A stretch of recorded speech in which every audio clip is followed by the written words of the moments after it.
Hello students. So today I will teach you phases of compiler. ठीक है, phases of compiler ये most important topic है और compiler जिस तरीके से वर्क करता है उसको कम्प्लीटली हम इस फेसेस के अकॉर्डिंगली समझेंगे। फेसेस में देखो हमारे क्या है, मोस्टली जो हैं वो 6 स्टेप्स हैं और 2 स्टेप्स हमारे अलग होते हैं, एरर हैंडलिंग वाला और सिंबल टेबल वाला। तो बट यहाँ पे अगर क्वेश्चन आता है कि फेजेस ऑफ कंपाइलर में कितने स्टेप्स होते हैं तो आप 7 बोलोगे। क्यों बोलोगे? क्योंकि जो 2 स्टेप्स होंगे सिमेंटिक और सिंटैक्स वो दोनों एक में काउंट हो जाते हैं। दैट्स वाई यहाँ पे हम 7 स्टेप्स बोलेंगे, क्योंकि 5 वो हो जाएंगे और 2 हमारे एरर हैंडलिंग और सिंबल टेबल हो जाएगा। अभी हम डायग्राम से इसको अच्छे से कवर करेंगे, आपको इजीली समझ आ जाएगा ये टॉपिक। तो फर्स्ट वन होता है हमारा लेक्सिकल एनालाइज। लेक्सिकल एनालाइज, ठीक है, ये हमारा फर्स्ट स्टेप है। ये क्या वर्क करता है? इसका वर्क ये है, ये क्या करता है, जो भी हम हाई लेवल लैंग्वेज में अपना प्रोग्राम लिखते हैं, जो इंग्लिश टाइप में हम अपना प्रोग्राम लिखते हैं, जो हम समझ पा रहे होते हैं, उस प्रोग्राम को स्कैन करता है। इसका काम है सिर्फ स्कैन करना। स्कैन करने के बाद ये क्या करता है, एक स्ट्रीम ऑफ टोकन की फॉर्म में हमें आउटपुट देता है। उसी को हम बोलते हैं लेक्सिकल एनालाइज। ठीक है, यहाँ पर जो अभी आएगा इसका आउटपुट, उसको क्या बोलेंगे? Stream of tokens. Stream of tokens, ठीक है, लेक्सिम्स भी बोल सकते हैं हम इसको। और क्या कहेंगे? लेक्सिम्स। ओके, फिर हमारा आ जाता है नेक्स्ट स्टेप आएगा हमारा सिंटेक्स एनालाइज। सिंटेक्स एनालाइज ये क्या करेगा, जो भी हमारे टोकन्स की फॉर्म में हमारा आया है डेटा, स्ट्रीम ऑफ टोकन्स आए, उनको एक ट्री फॉर्म में लेके आना, मतलब पार्स ट्री जनरेट करना। किसका काम होगा? सिंटेक्स एनालाइज का। और ये क्या करेगा, एक हमारा पार्स ट्री हमें दे देगा।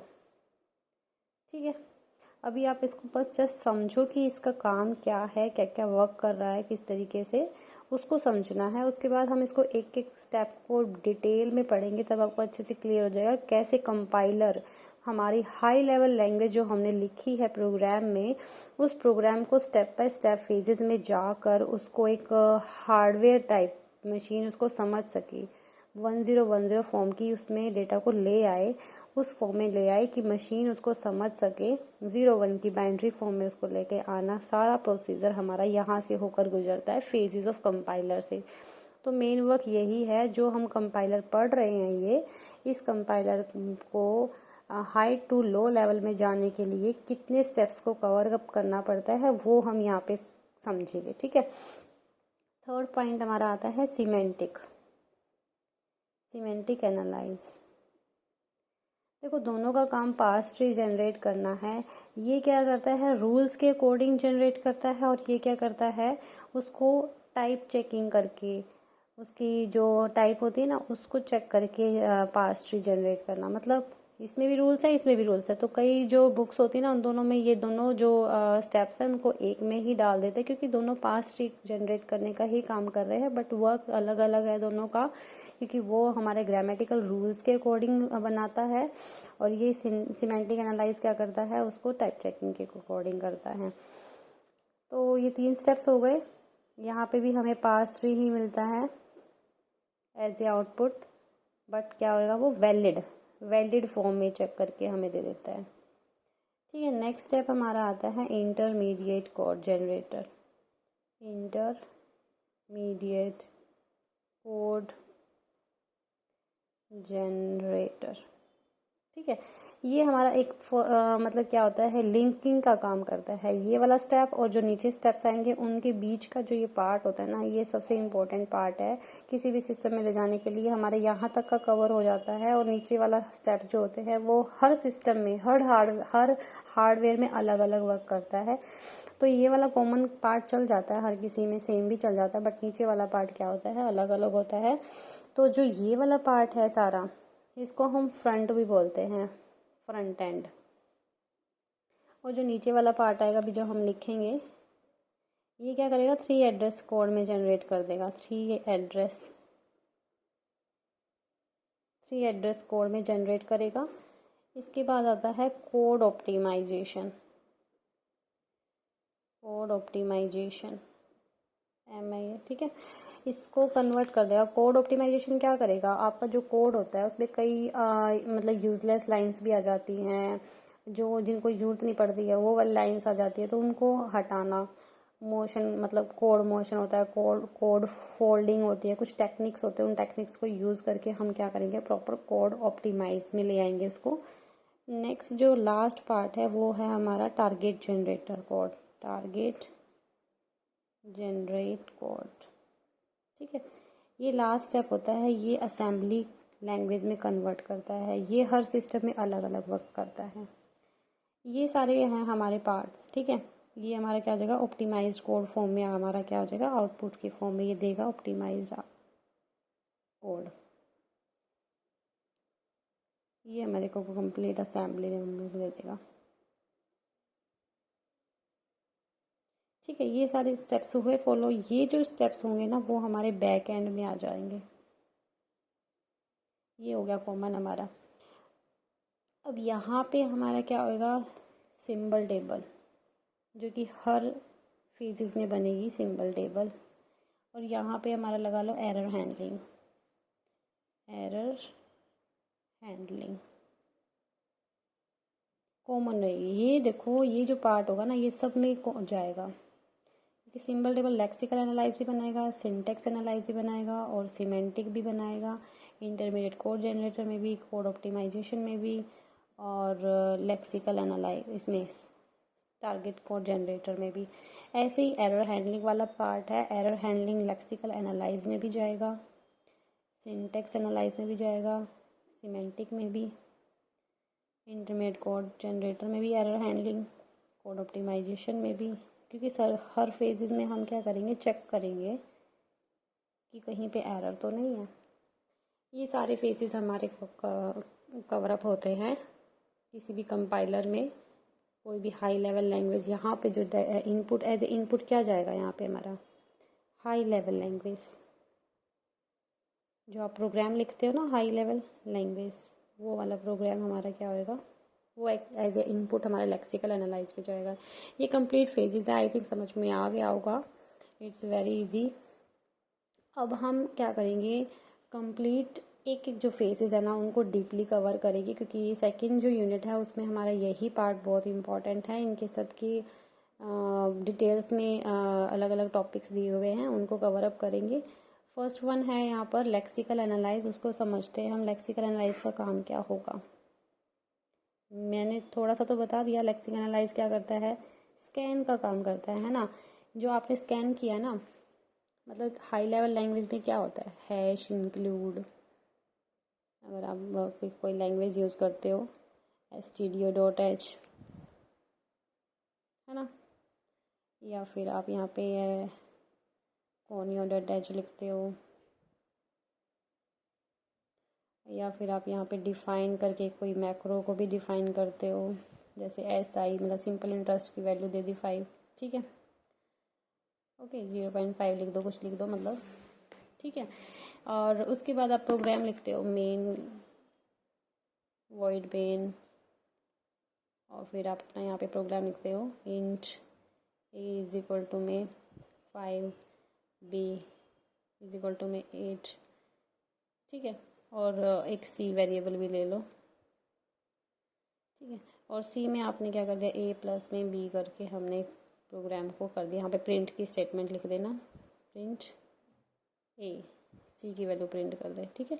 मान लो ये प्रोग्राम हमने बनाया है, आप बनाते भी हो, है ना। तो ये जो सारी लाइंस होती हैं, ये जो सारा काम होता है ना स्कैन करने का, कि पूरी लाइंस को स्कैन करने का काम जो होता है ये लेक्सिकल एनालाइज का होता है। ये किस तरीके से करता है लेक्सिकल एनालाइज, देखो जो ये फर्स्ट लाइन है, प्री प्रोसेसर वर्क करेगा यहाँ पर। प्री प्रोसेसर क्या करेगा, ये जो फर्स्ट लाइन है ना stdio.h, इसमें जितनी भी इनपुट आउटपुट से रिलेटेड जितनी भी फंक्शंस या हमने मेथड्स यूज़ किए हैं वो क्या करेगा, ये जनरेट कर देगा प्री प्रोसेसर। क्यों, वहाँ जहाँ पे मतलब ये प्रिंट लिखा है मैंने जैसे, तो ये हमारा आउटपुट जनरेट करने के लिए आ गया है ना। तो ये इसी लाइब्रेरी में है, ये एक लाइब्रेरी है, इसमें ये फंक्शन है, जब ये यहाँ पर आएगा ना इसको स्कैन करते हुए, तो यहाँ पे जाएगा और जितने भी प्रिंट से रिलेटेड स्टेटमेंट्स होंगी वो इधर जाएंगी और उससे एज ए पर्टिकुलर उसका वर्क करके प्रिंट का काम ये कर देगा। ऐसे ही स्कैनफ अगर आपने कहीं पे इनपुट का काम किया है तो वो भी इसी में ही जाएगा, क्योंकि ये इसी का ही फंक्शन है स्कैनफ भी। तो मतलब यही कहना चाहती हूँ मैं यहाँ पर, प्री प्रोसेसर का वर्क यहाँ पर ये है कि जितनी भी लाइब्रेरी से रिलेटेड मेथड्स हैं उनको एज ए मतलब फाइल इंक्लूजन, उनकी फ़ाइल को खोलना, फाइल में खोल के और सारा का सारा पता लगाना कि ये पर्टिकुलर जो मेथड है वो इस लाइब्रेरी का है, इसका। इस तरह से डिफाइन वाला भी है हमारा माइक्रो। ये मैक्रोज होते हैं। मैक्रोज क्या करते हैं, सेम प्री प्रोसेसर इन पे वर्क करता है। मैक्रोज को वो बोलते हैं एक्सपेंशन। मैक्रोज एक्सपेंशन मतलब जहाँ पे भी SI मैंने अगर लिखा होगा, ये मैंने वैसे डिफाइन कर दिया, यहाँ पे नहीं लिखा, कोई बात नहीं, उसको समझने की कोशिश करो। जहाँ पे भी मैं SI को यूज़ करूँगी वो 0.5% ले लेगा। बट अगर मुझे कहीं पे बैंक में चेंजेस करने हैं, मतलब SI जो होते हैं सिंपल इंटरेस्ट रेट मान लो बढ़ गया है, 7% हो गया है, तो आप क्या करोगे, जहाँ पे SI लिखा है वहाँ पे जा के आप अपना 7% लिखोगे? नहीं ना। तो वहाँ पे हम क्या करेंगे, यहाँ पे हमने डिफाइन किया हुआ है ना, यहाँ पे डायरेक्ट हम 0.7 लिख देंगे। तो इसका मतलब क्या हो जाएगा, वो हर जगह चेंज हो जाएगा। आपको अलग अलग से हर जगह देख के लिखने की जरूरत नहीं पड़ेगी। आप यहाँ पे मेंशन करो एज ए फंक्शन की तरह वर्क कर रहा है। छोटे से फंक्शन की तरह जो वर्क करता है उसको हम मैक्रोज बोलते हैं। तो ये प्री प्रोसेसर का वर्क होता है कि जितनी भी स्टेटमेंट्स हैं उनको एज ए ऐसी फॉर्म में ले आना कि सिस्टम समझ सके।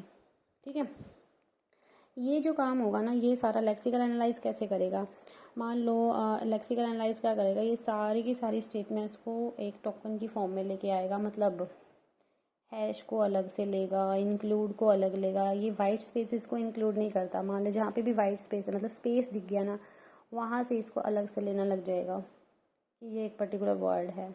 मतलब यहाँ पे हैश है, हैश के बाद स्पेस दिख रहा है, तो इसको ये पता चल जाएगा हैश क्या है, एक पर्टिकुलर वर्ड है। फिर इंक्लूड में देखेगा INCUDE, फिर स्पेस आ गया ना, तो इसको एक टोकन की फॉर्म में ले लेगा। मैं यहाँ पे टोकन बताना चाह रही हूँ कि टोकन क्या होते हैं। देखो मान लो कोई स्टेटमेंट लिखी है, नेक्स्ट पेज पे करते हैं हम, कि मान लो कोई स्टेटमेंट लिखी है printf से रिलेटेड, printf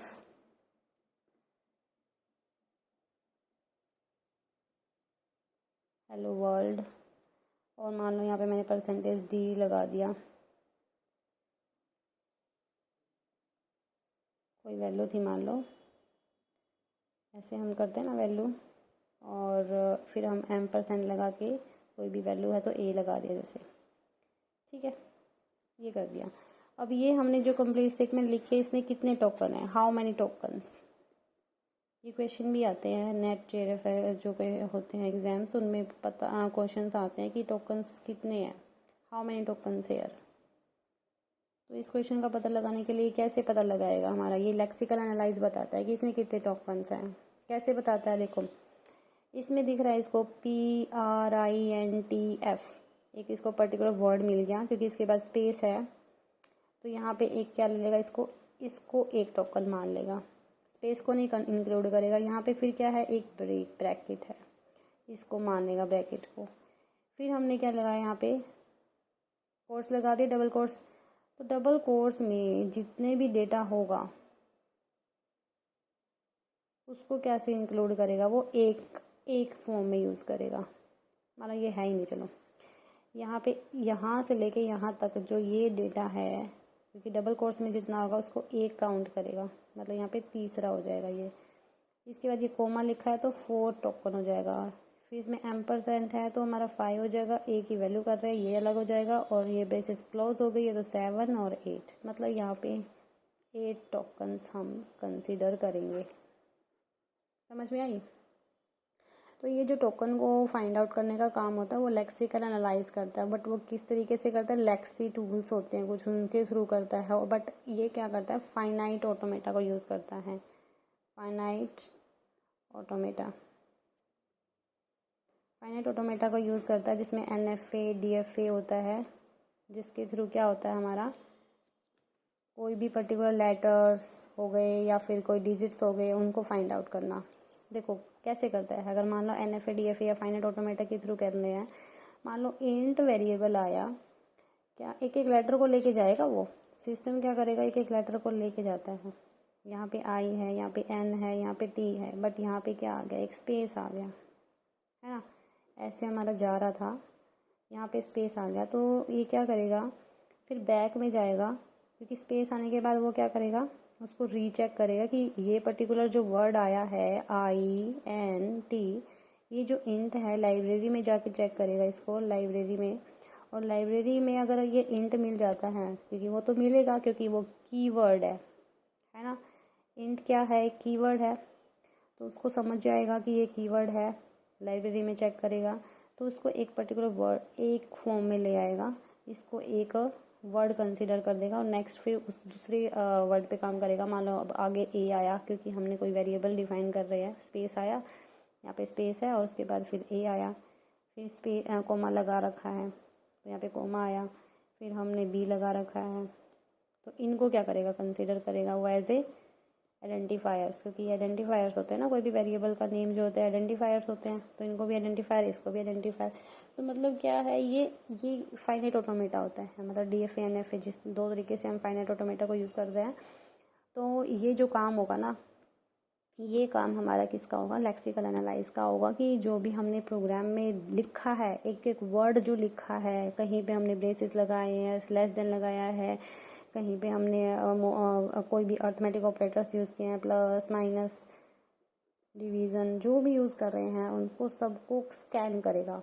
यहाँ पे ये चेक नहीं करता, यहाँ पे ये चेक नहीं करता कि वो ठीक है या नहीं है। मान लो हमने खुद से मिस्टेक कर दी, एक था INT, हमने ऐसे कोई लेटर लिख दिया, INTN भी लिख दिया, तो वो फिर उसके बाद स्पेस आ गया, फिर आया, तो यहाँ पे ये क्या करेगा, ये पे स्पेस है, ठीक है मान लो, क्योंकि उसको तो पता चलेगा ना स्पेस आ गया है, तो स्पेस से ही वो कंसीडर करता है कि वो पिछला जो वर्ड है उसको फिर लाइब्रेरी में चेक करता है। तो INTN ये लाइब्रेरी में जाके चेक करेगा, लाइब्रेरी में ये है, आप बताओ लाइब्रेरी में ये होगा, क्यों नहीं होगा, क्योंकि ऐसा हमारे पास भी तो रूल्स है ना, ग्रामर के रूल है ना हमारे पास, C लैंग्वेज के अगर हम पढ़ते हैं तो INTN कुछ भी नहीं है, तो लाइब्रेरी में चेक करेगा, वो नहीं मिलेगा, तो उसको एक एज ए आइडेंटिफायर यूज़ कर लेगा इसको। मतलब कोई नेम तो हो सकता है ना, INTN आप यूज़ कर सकते हो, वेरिएबल का नेम, आइडेंटिफायर का नेम, है ना, तो उसको एक INT का आइडेंटिफायर का नेम ले लेगा। आप यहाँ पे ये नहीं कह सकते कि ये यहाँ पे एरर है, नो, आप एरर नहीं बोल सकते इसको। हाँ, ये ज़रूर है कि आपने INTN लिखा और A लिखा, फिर B लिखा और C लिखा और फिर ऐसे कर दिया, तो यहाँ पे इधर ये कोई भी एरर को चेक नहीं करेगा, यहाँ पे इसको भी आइडेंटिफाई करेगा, इसको भी, इसको भी, इसको भी। वो चेक करने का काम होगा हमारा सिंटेक्स एनालाइज़र का। वो सिंटेक्स एनालाइज़र क्या चेक करेगा कि ये तो कुछ है ही नहीं है, ऐसा कुछ वर्ड नहीं है और ये रूल्स में भी नहीं है हमारे, तो वो जो होता है स्टेप्स, वो नेक्स्ट स्टेप का काम होता है टोकन चेक करना। इसमें कोई एरर हैंडलिंग इस तरीके की नहीं होती है, बट सिंबल टेबल की फॉर्म में उसको लेके आना है। मान लो ये सारा का सारा था जितना भी है, तो उसको एक INT इंट ABC ऐसे जो है ना, इसको सिंबल टेबल में लिखेगा। कुछ होते हैं रूल्स, उसकी फॉर्म में ये लिखना का काम जो होता है सिंबल टेबल में होता है, ये लेक्सिकल एनालाइज ज़रूर करता है। एरर हैंडलिंग भी होती है इसकी एरर हैंडलिंग मैं बता दूँगी अभी क्या होती है, बट अभी के लिए जो है ना, इसको एरर हैंडलिंग में ये इसको कंसिडर नहीं करेगा INTN को, क्योंकि आइडेंटिफायर का नेम है। कुछ और तरीके के एरर्स होंगे उनको कर सकता है। तो ये कंप्लीट है हमारा लेक्सिकल एनालाइज। आई थिंक समझ में आ गया होगा। नेक्स्ट स्टेप जो होगा वो हमारा सिंटेक्स एनालाइज होगा, वो हम करेंगे नेक्स्ट क्लास में। बट अभी देखो, इसमें मैं एक ये बात और बताना चाहती हूँ, जब ये लेक्सिकल एनालाइज का काम होता है ना, ये क्या करेगा, मान लो कोई भी एक हम स्टेटमेंट लेते हैं x = में a+b, ठीक है, ये हमने ली और ये इस लेक्सिकल एनालाइज में गया। इसने क्या किया, इस लाइन को, यहाँ पे था ना स्ट्रीम ऑफ टोकन्स, तो स्ट्रीम ऑफ टोकन्स में लेके आने का मतलब है कि इसको भी एक आइडेंटिफायर बता देगा x को, और a को भी आइडेंटिफायर बताएगा। ये हमारा कोई ऑपरेटर हो गया, इसको भी आइडेंटिफायर बताएगा। मतलब इसका काम हो गया कि ये बताना कि ये ऑपरेटर है, ये आइडेंटिफायर्स हैं, ये इक्वल का सिंबल यूज़ किया है, ये भी आइडेंटिफायर, ये भी आइडेंटिफायर। तो ये स्ट्रीम ऑफ टोकन्स की फॉर्म में क्या ले आया, यहाँ पे लेक्सिकल एनालाइज एक आउटपुट ले आया है। यही सिंबल टेबल में जाता है, यही अगर एरर होगी तो उसको चेक करता है। ये एज ए इनपुट हमारे पास किसके पास जाएगा, यहाँ पे सिंटेक्स एनालाइज के पास। अब हमारा जो काम होगा ना वो नेक्स्ट स्टेप होगा सिंटेक्स एनालाइज का। ये हम नेक्स्ट क्लास में करेंगे कि सिंटेक्स एनालाइज किस तरीके से इसका काम करता है। आई थिंक समझ में आ गया होगा। लेक्सिकल एनालाइज ईजी भी है, कोई भी अगर कहीं पे डाउट है तो आप पूछ सकते हो। Thank you.